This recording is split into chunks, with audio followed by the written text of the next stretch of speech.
What's up, everybody? Welcome to this week's episode of the K-Pop Kimchi Podcast. I'm your host, Fog Raw, and this week you get a fun solo episode dedicated to me because Justin is out of town on vacation. As far as some recent news in K-pop goes, the most important news of all was announced, and that's that Perky is finally coming back to America for another U.S. tour with Leo Presents. So everybody gets super hyped for that. I know I am. I know a lot of people in the Discord are. This is literally the only reason I'm working 2 jobs, so I can afford to go see them as many times as possible. It did say in the Leo post that they're going to try to hit some states they haven't been to before, and more of the places in southern United States.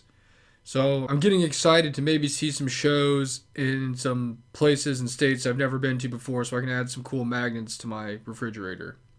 I don't know if anything else is really going on in K-pop, to be honest with you. I've been busy working like 14, 15-hour days. So I kind of just go to work and come home and sleep. I think Twice had a comeback. I'll have to check that out. I haven't really had time to do that. Can't really think of anything else off the top of my head. Like I said, I've just been working a lot, so I don't really have time to partake in K-pop as much as I'd like to. But pretty soon, I'll be down to 1 job again, so I'll be able to watch more content and listen to more songs. As far as my Not What You Came For this week is concerned, I'm going to recommend a group that I literally discovered 3 days ago. Kind of shocking, honestly. And the name of this group is Park. P-A-R-K.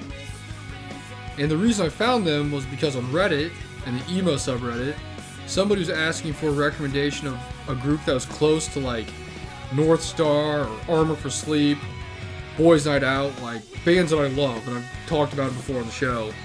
And everybody's like, look at this group called Park. They're the best, most underrated group no one's ever heard of. And I'm like, Park, huh? That seems kind of basic, but we'll check it out. So many people recommended it that I looked them up. And they were right. It was exactly right up my alley. The exact type of emo music from the early 2000s I really enjoy. And the album I'm going to recommend is It Won't Snow Where You're Going. And they have some really fun songs on it. Actually, the first song on the album is really sick, called Gasoline Kisses for Everyone. Very intense. But the fun fact about this was, until I looked them up to find out more about them, I did not realize that they were from our hometown of literally Springfield, Illinois. Somehow, I've gone almost 20 years listening to this music, finding new bands, diving into this type of stuff. Never knew they existed until 3 days ago. So that kind of blew my mind. They're hometown heroes. I really wish I could see them play live now at a hometown show somewhere in like a dingy bar. Maybe I will. I'm not going to say never because Boys Night Out's coming back to tour with Armor for Sleep. So anything's possible. But yeah, Park, super basic name, super great music. You should check them out. Now, since I'm doing a solo episode for myself, I know last time I did like a little get to know me kind of thing. And I thought about doing that again because it's been a long time since I did it and we've got a lot of new listeners since then. But I decided to do something that's maybe a little more interesting for the fans to listen to in terms of getting to know like more of my history instead of me just like talking about it. So what I did was list out every one of my alt groups throughout time, or favorite groups throughout time that I've had. And for those of you who've been listening to this podcast for a long time, you know that most of my alt groups that I really, really have loved all disbanded or they don't exist anymore. Like they don't make music. Because I was not one of those fans that was lucky enough to latch onto a group that really just stood the test of time. Part of that's because a lot of them are kind of more new groups. Other ones are more like temporary, so we knew it was going to come to an end eventually. But sometimes, you know, you can't choose who you love. It just happens. So I've got a list of all my alt groups leading up to current day throughout, you know, the history of my K-pop fandom. And I'm going to give you my top 3 favorite songs by them, my original bias, and who my bias ended up becoming over time, and any of the concerts that I've ever went and seen them at. Just a little fun history for each one of them. For starters, my first ever group I really got into, who kind of really got Justin and I both into K-pop after watching them and seeing them at Dream Concert 2015, and that's Red Velvet. I wouldn't say they're like my first ever alt group, but they're definitely the biggest starting point for us in a group that we really, really loved. And my top 3 favorite songs by them are, number 1 is My Second Date. It's actually a B-side. Love that song. Loved it since the first day it came out, and I just love it. Number 2 is Talk to Me, another great B-side off one of their albums. They have really good B-sides for anyone who's only listened to the title tracks. Sometimes I know people like don't listen to the whole thing because, you know, they only promote the main like title track of the album on shows and stuff. So some people never really listen to the whole albums. But Talk to Me is a really good song. And number 3 is one of the more recent ones, and that's Psycho. And I don't know, something about the way it sounds and the way it like came out and like everything that happened with Wendy and then them coming and COVID happening and then performing it live and our friends crying through Discord really hit it home for me. And every time I hear it, it just kind of hits me in the feels. I really like that song. My original bias in the group was Wendy. And still to this day, my bias is Wendy, so that would never change. She's been number 1 since day 1. I've seen them twice in concert. The first time I saw them was actually the first K-pop show I ever went and saw. And that was the Chicago Fan Meet in Rosemont. And that was on May 29th, 2018. So very long time ago. The second time I saw them was February 15th, 2019. And that was on their Red Mare tour that they did in Chicago as well. And that one was a little different because that was an actual concert. Where the first time I saw them, it was more like a fan meet where they kind of like did a couple of their songs and then they played games. The first time we saw them, Joy was not there because she was like off performing and like doing like a drama or something like that. But there are several fan cams that still get circulated today on Instagram and stuff of the members doing like a sexy dance as a punishment to whatever they were doing. I don't remember what it was. But you can still find those fan cams today, and like every once in a while they'll make the rounds, and it's kind of crazy because we were there seeing it live. So after Red Velvet came my actual first ever alt group and my favorite group of all time, and that is CLC. My number 1 favorite song by CLC, and probably still my number 1 favorite K-pop song of all time, is I Like It. My number 2 favorite song is Bae, which is off the actual same album as I Like It, which is off the Threesome album, which in my opinion is one of the most underrated albums in K-pop history. Fun fact for you, Bae has also been my alarm tone on my phone for probably 4 years. It's just a very smooth, like chill sounding song. It's really nice to help me wake up in the morning. Then number 3 is Like That, which is off a B-side of their Black Dress album. And it's one of those songs that just hits so hard in your car. For some reason, they just have like the bass cranked up to 11 on it. I don't really know why, but it's an amazing song. Also, those are all B-sides, funny enough. They're not even title tracks. My original bias and current bias, and probably all-time favorite bias of any group ever, is Sungyeon. I've said it many, many times before, but the way they reeled me in was seeing her and Yoojin do their cover dance to the Ponytail song many, many years ago. And I remember seeing Sungyeon and thinking, this is like the most beautiful woman I've ever seen in my life. Like, who is this? And at that time, I had no idea she was a K-pop idol. I didn't know who she was. I didn't know she was just like a random person. And then once I dove deeper into that, that's when I found out she was in CLC, and that's how I fell in love with CLC. I'm glad she like still does stuff and posts stuff online. And she does a lot of dance classes and DJs and all kinds of crazy stuff. So there might still be that opportunity out there in the world that I'll get a chance to see her and meet her in person, which would be really cool. Unfortunately, I never got to see them in concert, but they also never really came stateside, so it's kind of hard for me to do that. They pretty much just promoted it back in Korea and like overseas and other Asian places. After CLC came my next big kind of alt group. And I've explained this before in other episodes years ago. But I was going through like a kind of a crazy, weird time in my life when I found IZ*ONE. And I really latched onto them after watching Produce 48 and like weird compilation videos. And the best way to describe it is finding IZ*ONE and supporting them really found me something to like love again after I got so much taken away from me. So I just have a very strong emotional attachment to IZ*ONE, and that's why I loved them so much. My number 1 song by them, ironically, is Lave and Rose. And for anybody who knows the history of that, originally made by CLC, and then sold CJ Entertainment, whoever was Off the Road Records, was in charge of like making songs for IZ*ONE, and IZ*ONE debuted with that song. They won a bunch of awards for it, left a salty taste in my mouth. I was really against them for a long time until I ultimately fell in love with them. It's a whole long story for another episode. Next is Up, which is a great B-side that they have. And then number 3 is Sequence, and I just think Sequence is a great song. The video they had was really cool, and that was when they were like really in the swing of like their careers, like being really popular.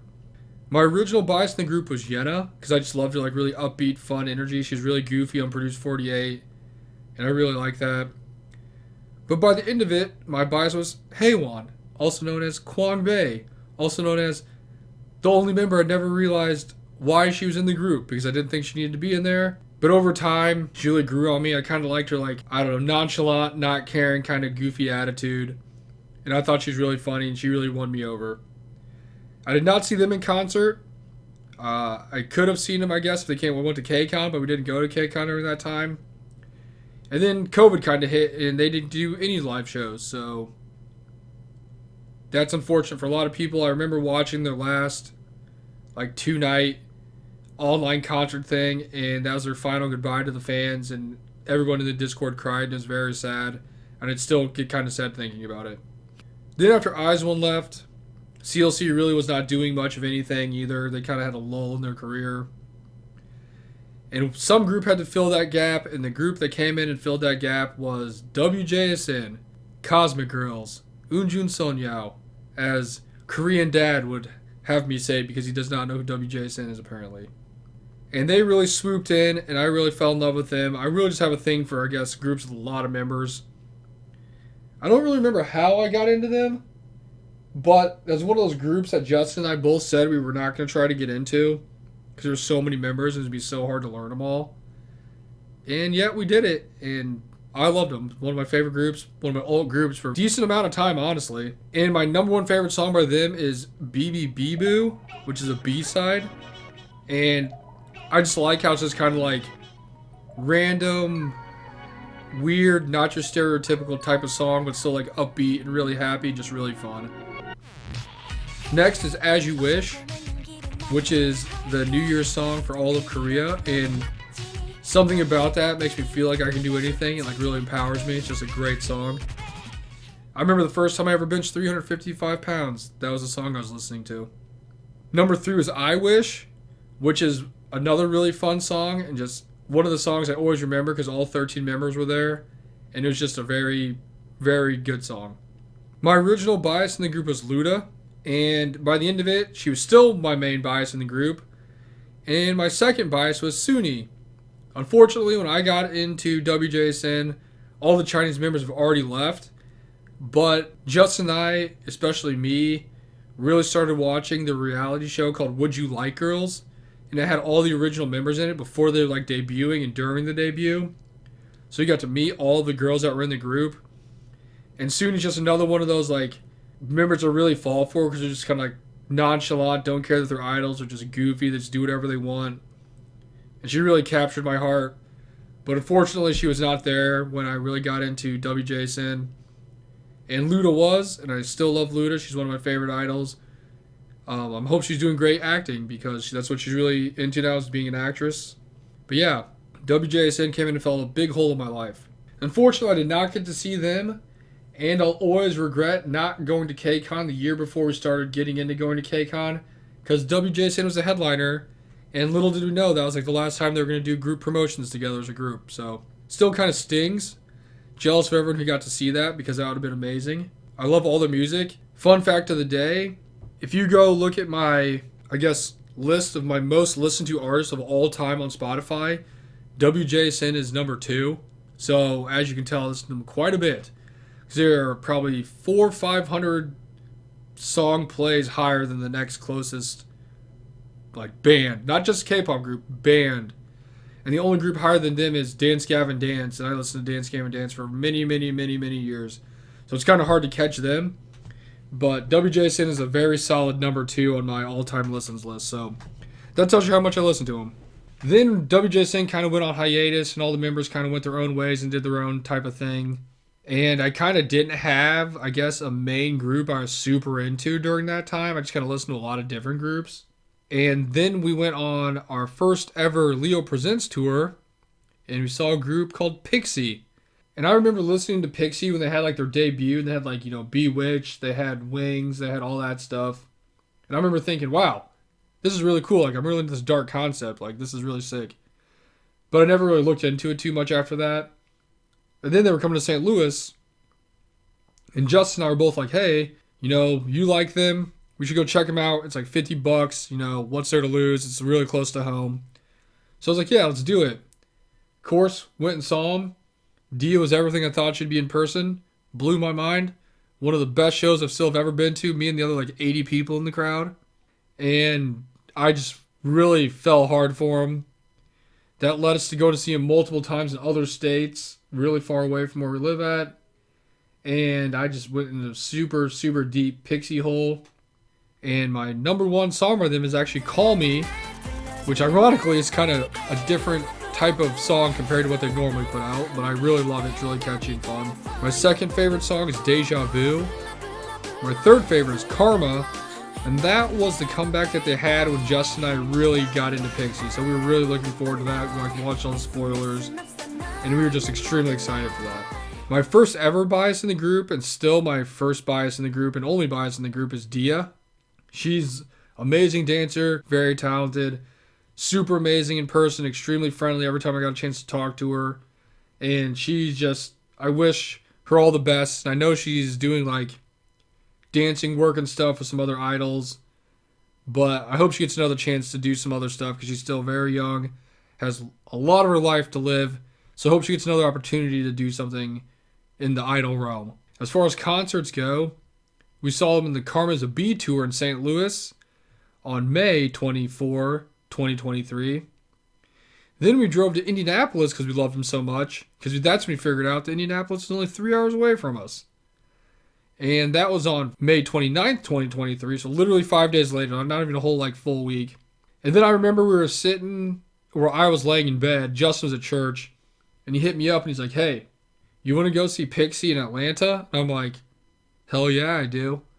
So on May 7th, 2023, we took the 9.5, 10-hour drive through the craziest rainstorm you'll ever see in your entire life to Atlanta so we could go see Pixie a third time. Worth every penny, every mile, every almost died driving on the back roads of Nashville because it was amazing. I really wish there was still a group. I still follow all the other ones. I'm really happy. Dajong is still doing solo stuff. We actually saw her on tour with the Breakout Tour, and she was really amazing.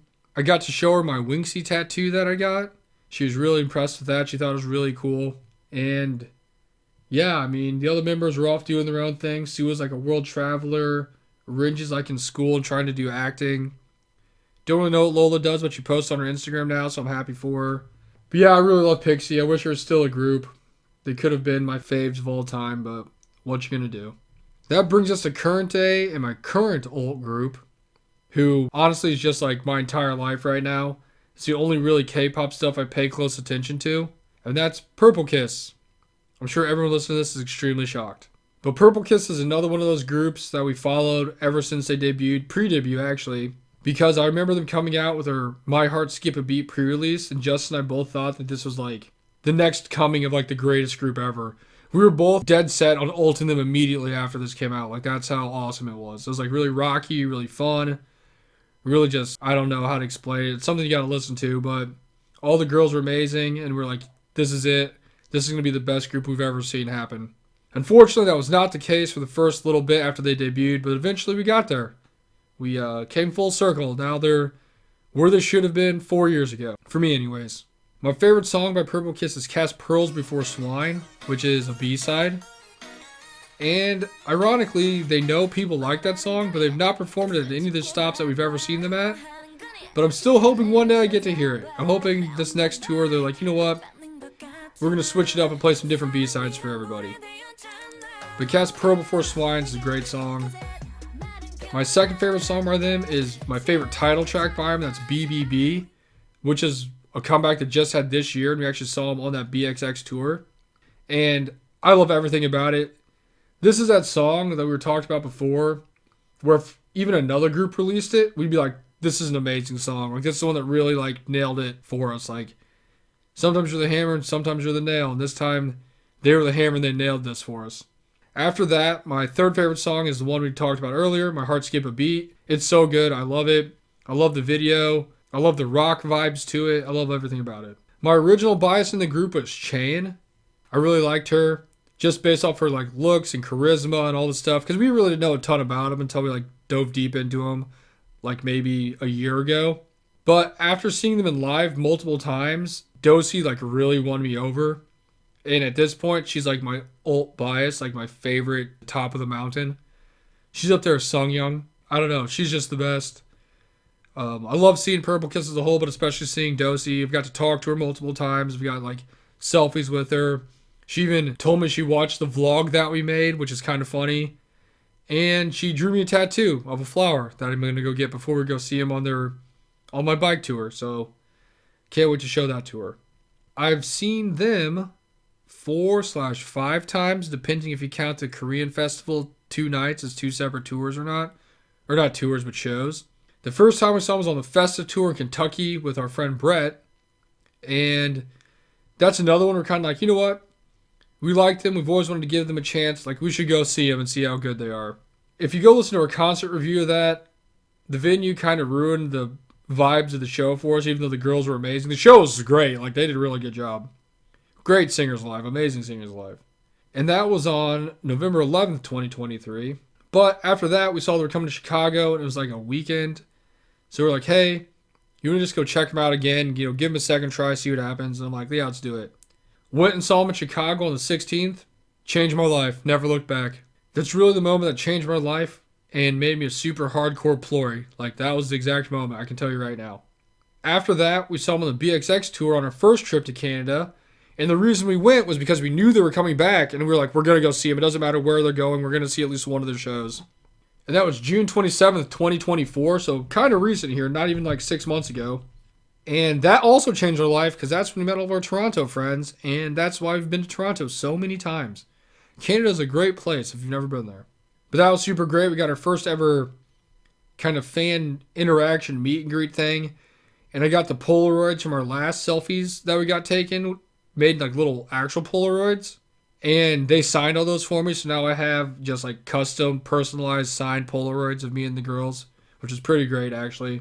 And that show was really sick. Extremely hot in that venue. Kind of a weird venue. But the show was amazing. They killed it. I loved it.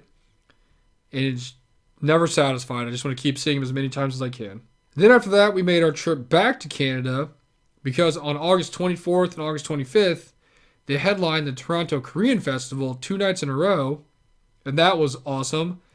And I've said before, first night we saw them was the happiest I've ever been in my entire life. I remember standing there, the weather was beautiful, the performance was perfect, and I was like staring into the sky while they were singing like Autopilot. And I just remember thinking to myself, this is the happiest I've ever been in my entire life. I'll never forget that. I don't know if I ever have a feeling like that ever again, but it's one of those moments in your life and you're just like, wow, I'm like extremely, truly happy. Then on the second day, we got to go to the actual fan meet and greet. And that's when we got to like, you know, sit down and talk to each of the members for a couple minutes. And that's when Dosi told me she's watched our vlog that we made when we went to the BXX tour. And that's how she recognized me. And then she drew me my tattoo, which is pretty cool.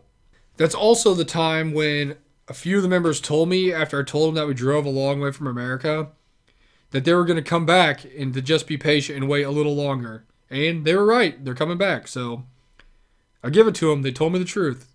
I can now trust them. Although I always trust them. They're the only people I trust. But yeah, Purple Kiss, I love them. Favorite group right now. Probably will be. Well, until they disband. And then once they disband, I might have to call it quits and just stop my K-pop journey right there. Because, my gosh, I have lost a lot of groups and I don't know if I can handle another one. But that really does it for my history of my favorite or my alt groups for anybody who's ever been curious about it. Some other groups that almost made it to the top, but never made it to the top for whatever reason. Sometimes there's a group that we're like super into, but then like another group will like swoop in and steal their thunder. And that happened a lot. But I'd say the first one, that would be Goo Goo Dolls. I really liked Goo Goo Dolls for a long time. But then CLC kind of came in and swooped that away thanks to Sungyeon. The next one that was the almost the closest you could be to being your alt group of all time was Fromis 9. You've heard us talk about it before, but if they did not go on that random hiatus after the whole debacle with the reality show and elimination show stuff, they easily could have been our, Justin and mine, both our number one groups because we love Fromis 9 so much. We watch so much content. We love all the girls. They were literally right there on the cusp of being the alt group, and they just did not get there. But like I said, the hiatus kind of killed it for them. And that's when like other groups hopped in. Like the group that they really took their place while they were absent was WJSN, honestly.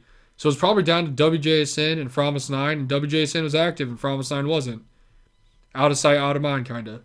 Then some other groups that really were like some of our favorite groups, especially mine, and almost, like I said, made it to the top of my alt list, was Luna, then Stacy, then you have Inmix, and then you have Cherry Bullet, and then more recently you have Triple S, who's in like out of the running, but Purple Kiss is kind of just dominating everybody right now, so it's kind of hard to get a second place in there. Lightsome, I've always really loved Lightsome ever since they debuted. I like Nayoung's one of my favorite idols. She's probably my second favorite idol after Dosey currently, to be honest with you. I've always been a fan of her since Produce 48, going back to like Eyes One. Then more recently, you have Baby Monster and Isna. Both of them amazing. Would love to see them live. Honestly, seeing them live might change my mind, but like I said, Purple Kiss is so far ahead, it's kind of hard to beat them. Another group I'm a really, really big fan of, and I love all the members, and they're really great live, and I really want to see a solo tour, is iChillin'. They could definitely be on the list as well. EG's amazing. She's on that list of my current favorite members, along with Dosey and Nayoung. But yeah, that kind of does it. I don't really know what else to say except stay in the groups you love because you don't know how long they're going to be around for, and then one day they're just not going to be there anymore.